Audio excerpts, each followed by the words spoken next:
Sean. Hello everyone, and we are the Daewoo'S tourists. And today we're gonna tour you from the top 10 most fascinating volcanoes here in the Philippines. So, Are you ready, kids? yes, teacher, we are ready. Kids, and as we go on this trip, you will feel thrilled or mixed emotions. So, Before we go to a trip, I have first aid kit, flashlight, and whistle to keep you sound and safe.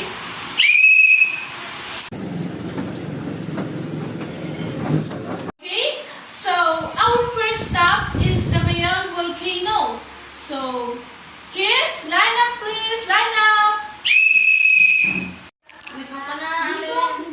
Diyan ka na, okay na. Sige, diyan ka na. Okay na yan, okay na. Diyan ka na. Hindi ko alam. Sa harapan ka. So, what you see here is the view of Mount Mayon. It's so majestic. Wow. It is an active stratovolcano located in the province of Albay in Bicol region. Do you know that this is the popular tourist spot here in Albay, known for its perfect cone shape?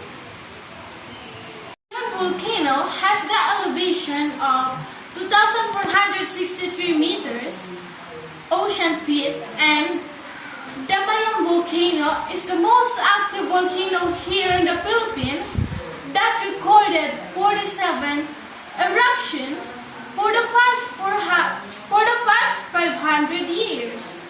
The volcano eruption belched dark ash and eventually bombarded the town of Cagsawa.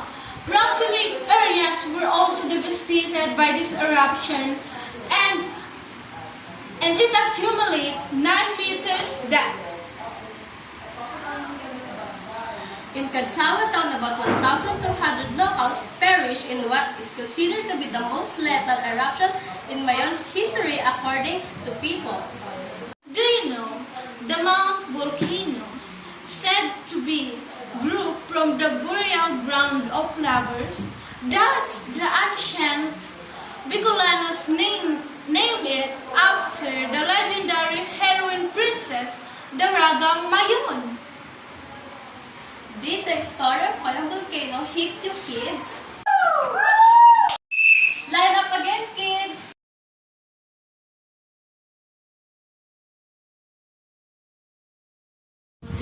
And we're off to go to our next destination.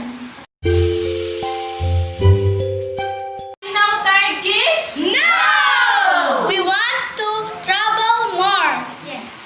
So here we are on our next destination, Mount Pinatubo. Pinatubo is an active stratovolcano located in all boundary of province of Zambales, Tarlac, and Pampanga, all in central Luzon. It has 1,486 meters. Its age of rock is accumulating for over 151,991 years. The second largest terrestrial eruption of the 20th century over the 1912 eruption. In the present, Godly does expose its catastrophic eruption. Its latest eruption was on November 30, 2021. Fables report that it's a periodic explosion that produced a bomb. Do you know, kids, that ever when before the Mount Pinatubo became famous for its catastrophic eruption, the late President Ramon Magsaysay named his C-47 plane after the Pinatubo, and in 1957, it crashed, killing the president and 24 others on board. Did you learn anything, kids? Yes! I'm sure you are very thrilled to hear and know about that tragic news about the Mount Pinatubo now. So, are you now ready for our very next destination? Yes!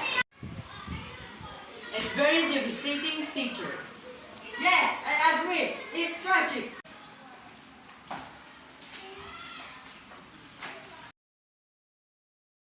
So kids, here we are on another top volcano here in the Philippines, Mount Taal. Do you see the view, kids? It is fantastic, isn't it?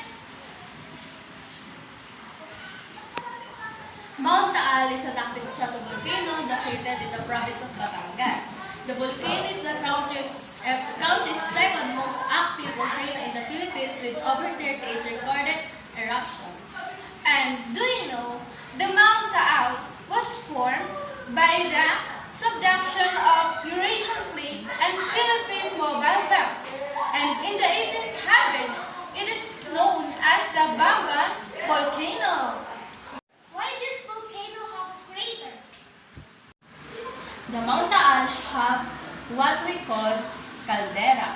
It is formed by explosive eruption. Its main crater is the largest lake in the island world.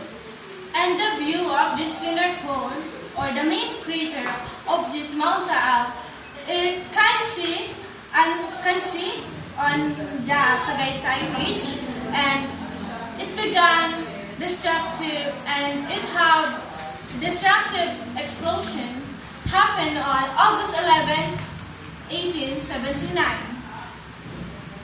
I have another question. What is the destructive eruption? One of its most destructive eruptions occurred on January 1911. So, in this eruption, 199 people were injured and 1,100 people were killed. So, that's why it is the most destructive eruption, because 26 shocks also happened. Can you believe that, kids? The 7 barangays that exist on the island are totally wiped out, 702 animals were killed, and 543 houses were destroyed.